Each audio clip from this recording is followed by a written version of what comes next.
যশোর ও মানিকগঞ্জে খেজুরের রস সংগ্রহ ও গুড় তৈরিতে ব্যস্ত সময় পার করছেন গাছিরা। যশোরে শত কোটি টাকা মূল্যের রস ও গুড় এবং মানিকগঞ্জে প্রায় ৪৫ লাখ টাকার রস সংগ্রহের প্রস্তুতি চলছে। বিস্তারিত ডেস্ক রিপোর্টে।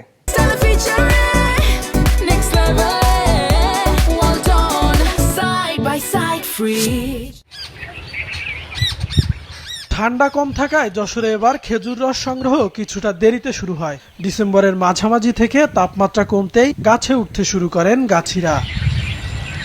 জিআই স্বীকৃতি পাওয়ার পর যশোরে খেজুর চাষে নতুন করে উদ্যোগ নেওয়া হয়েছে। কৃষি বিভাগের হিসাবে এবছর জেলায় প্রায় ৩,০৭,০০০ খেজুর গাছ প্রস্তুত করা হয়েছে রস সংগ্রহের জন্য।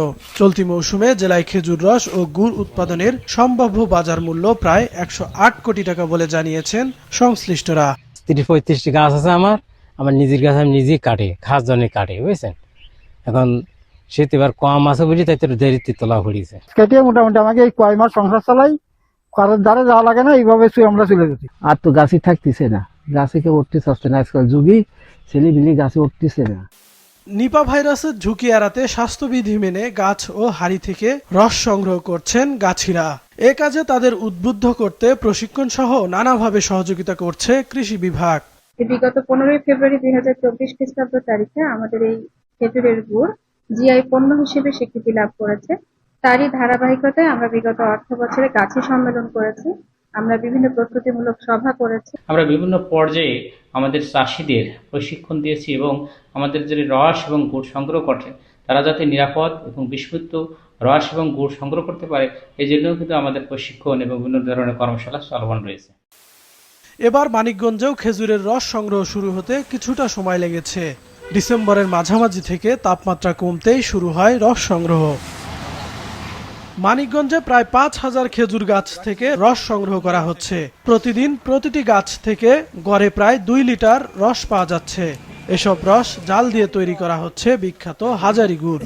50টা গাছ কাটি, 50টা গাছ থেকে প্রতি গাছে 2 লিটার করে রস পাই।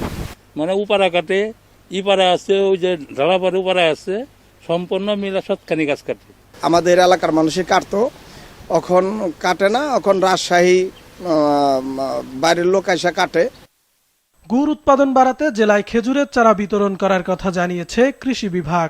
আমরা জেলা প্রশাসন এবং কৃষি সম্প্রসারণ অধিদপ্তরের উদ্যোগে এই মানিকগঞ্জে কিন্তু এই খেজুরের চারা অনেক রোপণ করা হয়েছে। কৃষি সম্প্রসারণ অধিদপ্তর জেলা প্রশাসন চাচ্ছি মানিকগঞ্জের সেই ঐতিহ্য ধরে রাখার জন্য যেন আরো গাছ লাগানো হয়, খেজুরের গাছ, সেই ব্যাপারে আমাদের সক্রিয় ভূমিকা রয়েছে। কৃষি বিভাগ জানিয়েছে মানিকগঞ্জে প্রায় ৮,০০০ খেজুর গাছ রয়েছে। তাদের উদ্যোগে বাড়ানো হচ্ছে এ সংখ্যা। কাউসার আহমেদ, বিজনেস রিপোর্ট, মাছরাঙা টেলিভিশন।